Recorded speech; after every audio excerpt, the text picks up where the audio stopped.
Mesdames et messieurs, bonsoir, bienvenue dans ActuWeek, votre magazine qui vous retrace les faits marquants de la semaine. Au sommaire de cette édition d'information, s'achemine-t-on vers la reprise des manifestations des rues en Guinée. Dans une déclaration, des organisations de la société civile, partis politiques et coalitions politiques font désormais front commun pour un retour rapide à l'ordre constitutionnel. En cas de non-respect du chronogramme, ces entités politiques exigent le départ des autorités de la transition à la fin de l'année 2024. Sauf que cette sortie de ces formations politiques et autres alliances est recusée par d'autres partis politiques qui disent ne pas reconnaître dans la démarche. Elle a même causé la suspension de Yébé Avogui par le bureau politique national du PDG RDA. Au Conseil national de la transition, plusieurs projets de loi et conventions ont été adoptés cette semaine. Il s'agit du projet de loi portant fonctionnement, attribution et organisation de l'autorité de régulation du contenu local et de la convention d'établissement relative au projet de développement de gaz naturel liquéfié et d'unités de production d'énergie électrique d'une capacité de 1800 MW, compte rendu des plénières à suivre. Et puis encore des cas de mort dans un quartier de Conakry. Dans la nuit du lundi, une manifestation anti-délestage a éclaté à Taouya.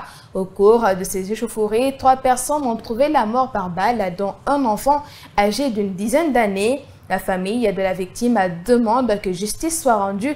Vous suivrez dans ce magazine des réactions recueillies à chaud par nos reporters.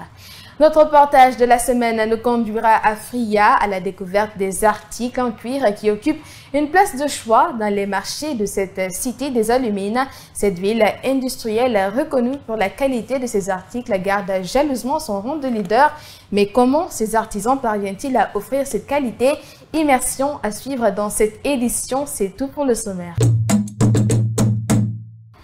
Glissement du chronogramme de la transition, partis politiques, coalitions politiques et organisations de la société civile déclarent leur union sacrée contre la junte et mettent en garde le régime du général Mamadi Doumbouya. Dans une déclaration rendue publique lundi, ces acteurs n'écartent pas l'option de recourir aux manifestations pour exiger le départ des militaires au pouvoir si les élections ne sont pas organisées d'ici fin 2024. Amara Bangoura pour plus de détails. La rencontre sonne la fin de la division autour d'un idéal commun face à une junte qui manifeste la volonté de prolonger la durée de la transition. Partis politiques, coalitions et organisations de la société civile se concertent pour s'opposer à ce projet des nouvelles autorités. Plusieurs décisions sont prises. 1. D'unir leurs efforts pour contraindre le CNRD à respecter ses engagements, d'organiser les élections nécessaires au retour à l'ordre constitutionnel avant la fin de l'année 2024. 2. D'user de tous les moyens légaux, y compris les manifestations dans les rues et sur les places publiques pour exiger l'organisation des élections.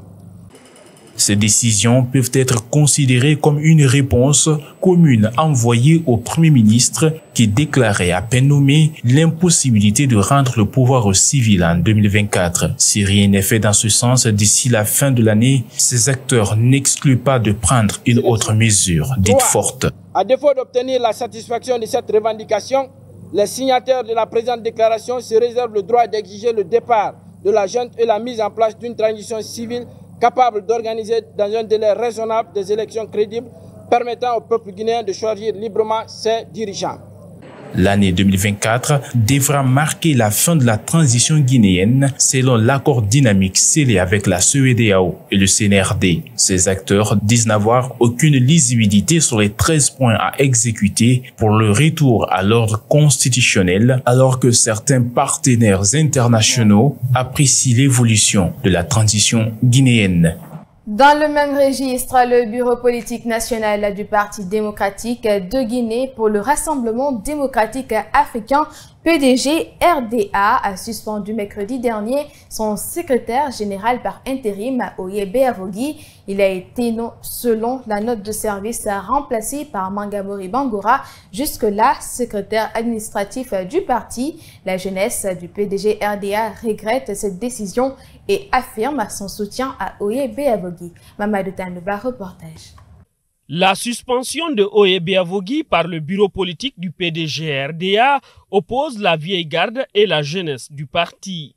Le président de la JRDA, Alpha Traoré, pense que la mesure prise contre le secrétaire général par intérim n'est pas collégiale.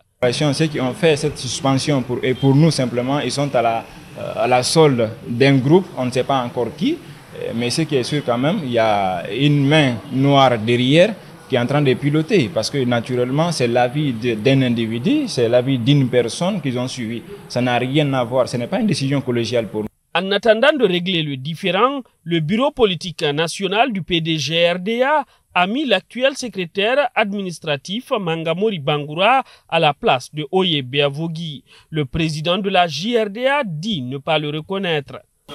Non, loin de là, camarade Mangamori, on ne le reconnaît pas du tout comme secrétaire général par intérim.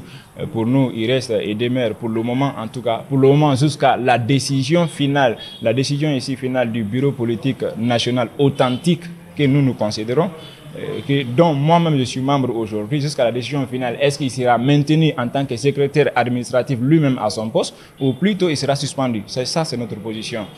Le bureau politique national du PDG-RDA va se retrouver le samedi 27 avril à l'Assemblée générale du parti pour statuer sur le sort de Oye Biavogui, actuellement absent du pays.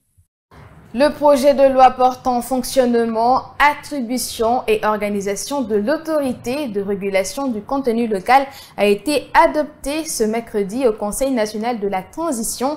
Cette loi vient dorénavant combler un vide juridique relatif à la réglementation du contenu local en République de Guinée. Un ouf de soulagement pour le ministère du Commerce, de l'Industrie et des petites et moyennes entreprises porteurs du projet.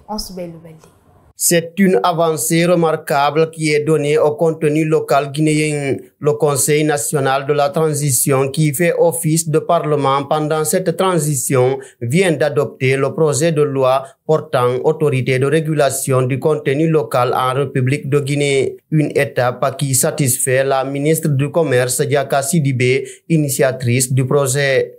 Si aujourd'hui nous arrivons justement à cette adoption par notre organe législatif qui représente toute la population guinéenne, nous ne pouvons que nous en réjouir. Et nous nous engageons en tant que département en charge justement de la mise en œuvre de la politique du gouvernement en matière de contenu local, de nous en assurer du suivi. Et nous voulons remercier tous les honorables conseillers nationaux qui nous accompagnent, qui accompagnent le CNRD et son président depuis les premières heures justement de la mise en œuvre de cette ambitieuse réforme pour notre État. Pour le bon fonctionnement de l'autorité de régulation du contenu local, le président du Conseil national de la transition a émis certaines observations. Dans sa Kourouma souhaite que des mécanismes de financement soient mis en place pour accompagner le dit service.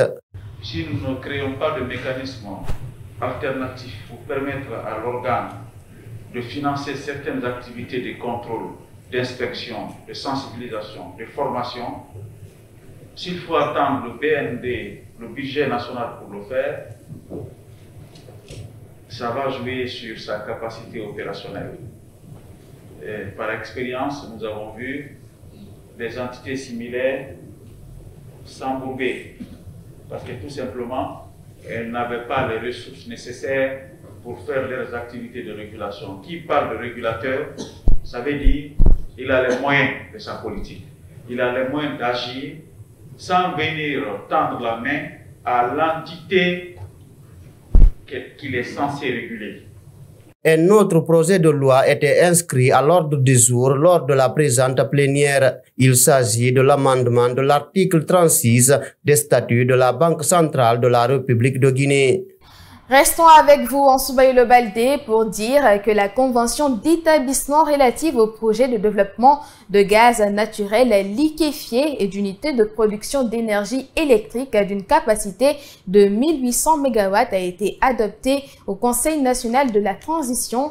Cette convention signée en 2023 entre la République de Guinée et West Africa Group, une fois mise en œuvre, va permettre la création d'emplois directs et indirects. C'est peut-être un début de soulagement pour le consommateur guinéen dans le cadre de la distribution du courant électrique. En tout cas, le Conseil national de la transition vient d'adopter la convention d'établissement relative au projet de développement de gaz naturel liquéfié et d'unités de production d'énergie électrique. D'une capacité globale de 1800 MW, cette convention, si elle est mise en œuvre, permettra de donner suffisamment de courant à la Guinée, ce qui va impérativement créer de l'emploi, générer de recettes et d'autres bénéfices pour la Guinée. Et par ricochet, ça va agir positivement sur le PIB de notre pays. Et s'il y a plus de production, Monsieur le Président, c'est qu'il y a plus d'emplois. S'il y a plus d'emplois, il y a plus de consommation. S'il y a plus de consommation, on a plus de chiffre d'affaires pour les entreprises, donc plus de recettes pour l'État pour faire face aux objectifs de développement durable. Ce projet électrique, une fois exécuté, viendra en appui au projet Simandou dans le cadre de la fourniture du courant, rassure Aboubakar Kamara, ministre de l'Énergie et de l'Hydraulique. Quand on voit la signature du projet Simandou et qu'après quelques mois, on ratifie une convention qui permet à la Guinée de produire 1800 MW, dont une grande partie de cette énergie s'orientera vers ce projet minier, on comprend aisément que le développement est en marche. Le projet est d'une durée de 5 à 7 ans selon le contenu de la convention. Il vient répondre aux besoins des populations guinéennes qui ont tant soif de l'énergie électrique avec un investissement total de 3 milliards de dollars. 2000 emplois directs et 8000 emplois indirects seront créés, informe le ministre de l'Énergie. Bien avant l'adoption de cette convention, les coupures intempestives et délestages dans les différents quartiers de Conakry ont été la source d'une manifestation à Taouya. Lors de cette manifestation, malheureusement, 3 personnes ont été tuées par balle, dont Moussa Souma, âgé d'une dizaine d'années. La famille de la victime réclame justice. Diana Boucham et Ansoubaï Le Baldé. Moussa Souma, âgé d'une dizaine d'années en classe de 9e, a été tué par balle lors d'une manifestation contre le manque de courant à Taouya. Selon les informations, le jeune élève a été tiré alors qu'il était sorti chercher son cahier. Sa mère, inconsolable, revient sur les circonstances dans lesquelles son enfant lui a été arraché. Il partait prendre son cahier chez son ami. Après, il s'est croisé avec les gens qui faisaient la grève. Moi, je suis sorti en courant. J'ai dit, Moussa est où? Ils disent que Moussa était au dehors. Je suis monté jusqu'au carrefour, tout près de chez moi. Je me suis retourné, je ne l'ai pas vu. Dans ce moment que son grand frère est venu en courant, maman, on a tiré sur Moussa à balles réelles. Comme ça que ça s'est passé. Il n'a que 15 ans. C'est un innocent. Oui. C'est sa maman. Ils n'ont qu'à me tuer aussi. Ils n'ont qu'à me tuer. La tristesse était immense au sein de la famille mortuaire qui réclame justice pour leur fils.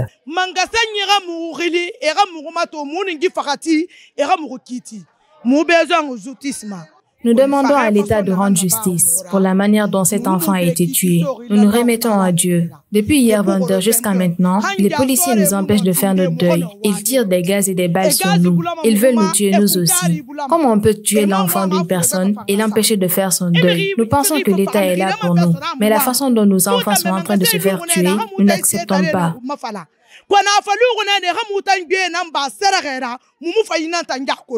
Poursuivant, Bouturabi Kamara affirme qu'une policière du nom de Mabinti est l'auteur de la mort de leur fils.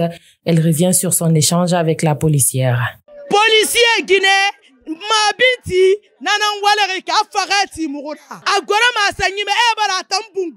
c'est une policière du nom de Mabinti qui l'a tuée. Elle se défend en disant être victime d'une manifestation. Donc elle se vengera elle aussi dans toutes les manifestations en tirant sur les gens. Elle se croit intouchable à cause de sa tenue. Nous aussi nous croyons en Dieu.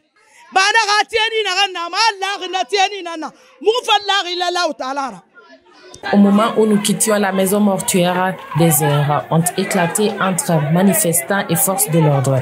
Des jeunes qui sont devenus hostiles à ces derniers demandent qu'ils quittent les lieux.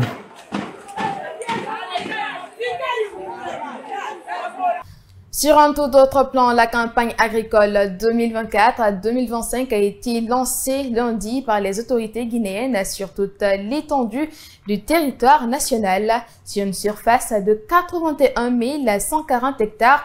Plusieurs cultures seront accompagnées par le ministère de l'Agriculture afin de garantir l'autosuffisance alimentaire dans le pays. Cette année, sur la liste des cultures prioritaires accompagnées par les autorités du CNRD, la filière fonio, une céréale très prisée par les consommateurs dont la Guinée est le premier pays producteur, ne bénéficiera pas de l'appui du gouvernement guinéen.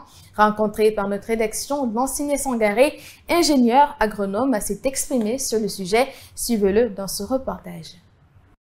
Le fonio est une céréale africaine qui, malgré son potentiel tant sur le plan agronomique que nutritionnel, reste très peu cultivée et connue. La Guinée, principal pays producteur, assure à lui seul plus de 70% de la production mondiale. Néanmoins, cette céréale a été mise de côté pour la campagne agricole 2024-2025 lancée ce lundi 22 avril sur toute l'étendue du territoire national. Un acte déploré par Lanciné Sangaré, ingénieur agronome.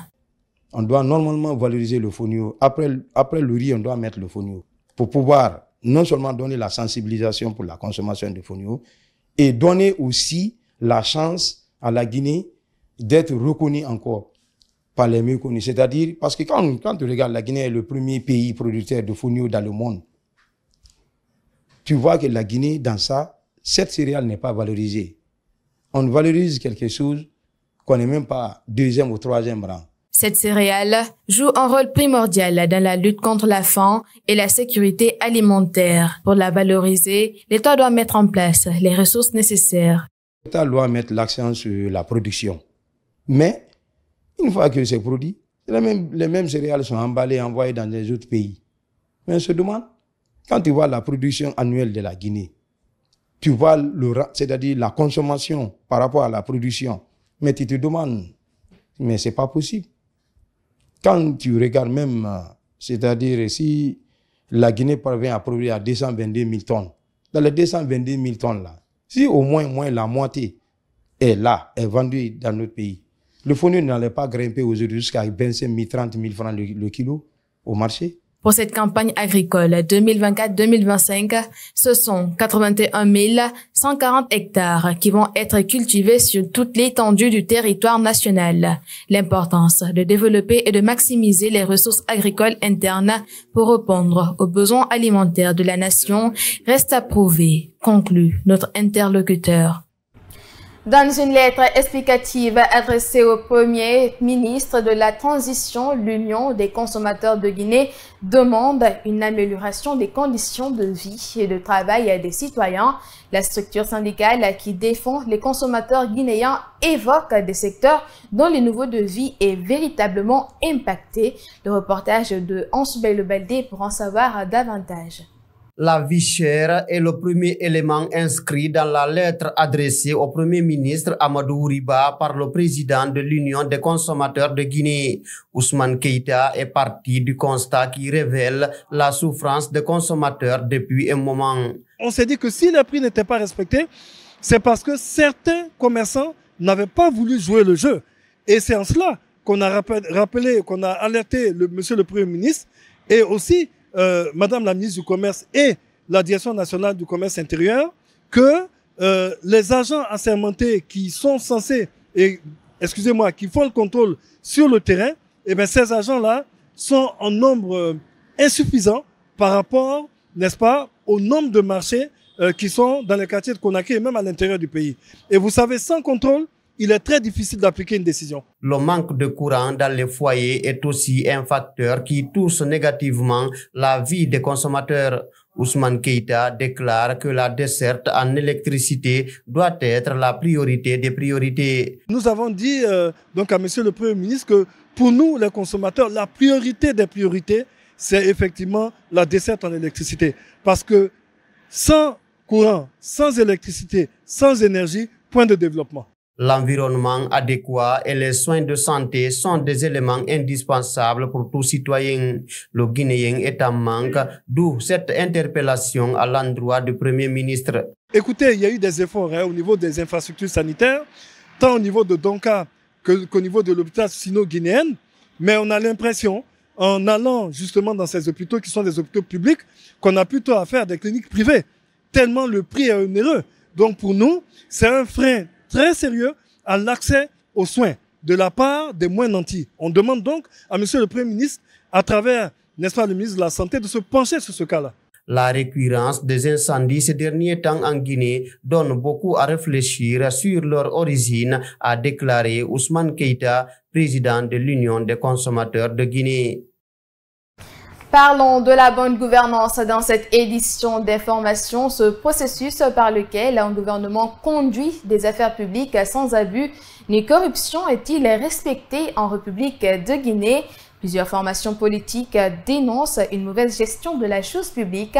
Rencontré Dr Mahamoudou Diakité, président des jeunes leaders pour une bonne gouvernance, pense que la bonne gouvernance demande l'implication de tous. Suivez-le dans ce reportage. Le respect des droits de l'homme, l'état de droit, le pluralisme politique, l'accès à l'information, la disponibilité des moyens d'action politique sont des attitudes à avoir pour garantir une bonne gouvernance. En Guinée, la mauvaise gestion du pouvoir a été longtemps dénoncée par des entités politiques et celles de la société civile. Parlons de la transition. Dr Mahamadou Diakité estime qu'aucune gestion n'est parfaite. Aucune gestion n'est parfaite dans ce pays.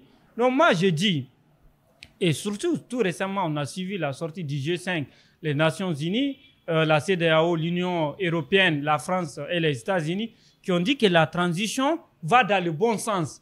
Donc moi, quand ces acteurs sociopolitiques disent que non, la communauté internationale doit faire ceci, cela, je ne sais pas à quelle communauté internationale ils font allusion. Donc moi, je pense que pour l'instant, on ne peut pas décrédibiliser le CNRD, dire qu'il est de mauvaise foi. Non, il y a eu un dialogue interguinéen qui a été décrié par ces acteurs sociopolitiques. On espère qu'on aura un nouveau dialogue et qu'ils viendront à la table de négociation. En l'absence de bonne gouvernance, les droits de l'homme ne peuvent être respectés et protégés durablement. Pour le président des jeunes leaders pour une bonne gouvernance, les partis politiques doivent accepter la main tendue des autorités pour un retour rapide à l'ordre constitutionnel. S'ils acceptent de revenir à la table de négociation, même à la fin de cette année, fin décembre, on aura de nouvelles élections et un nouveau président à la tête du pays, vous comprenez? Moi, je pense que tout est possible. Et si, dans ce cas, puisqu'ils ont émis des revendications, je pense que le CNRD va prendre compte de ces revendications et les appeler à la table de négociation. Et dans ce cas, on aura un léger glissement de calendrier. Je pense qu'ils doivent être de bonne foi et accepter ce glissement.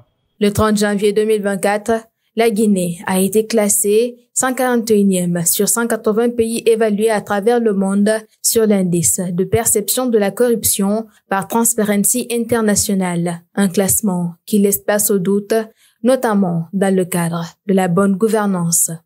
Je vous le disais au sommaire, autrefois connue pour sa meilleure qualité en fabrication d'articles en cuir, la ville industrielle de Fria maintient toujours sa place. Du cuir au plastique à travers des pneus, de la colle, ces matières sont cruciales pour cette fabrication, une technique transmise de génération en génération. Gina Boutiam, reportage. Nous sommes au Grand Marché de Fria, un lieu de négoce réputé pour la fabrication des meilleures qualités de chaussures en cuir en République de Guinée.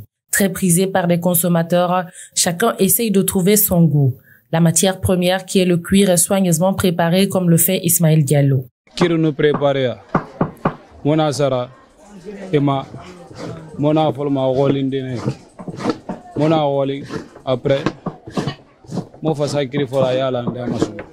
nous achetons le cuir, nous commençons sa préparation avant de fabriquer les chaussures. Des fois, le cuir vient de Conakry. À défaut, nous achetons ici. Et il y a des personnes qui ne fabriquent pas, mais s'occupent que de la préparation du cuir. Et la qualité de la chaussure dépendra de celle du cuir. Et si le cuir est léger, ça ne sera pas bon.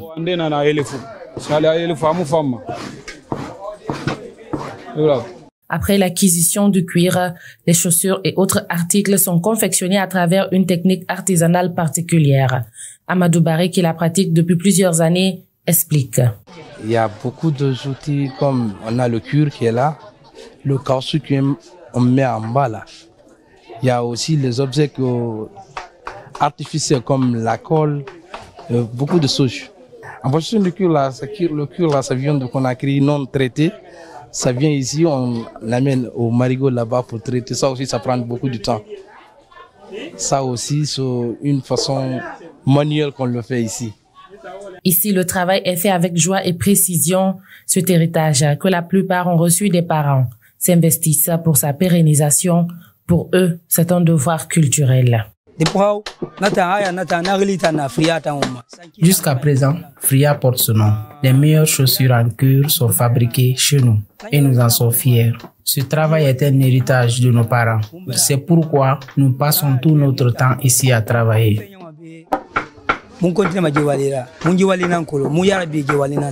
À travers les différents produits, ces cordonniers œuvrent pour garder jalousement la place qu'occupe Fria dans ce domaine. Ainsi prend fin ce magazine. Merci de l'avoir suivi. On se retrouve très vite sur Kavi TV, le média de développement. Au revoir.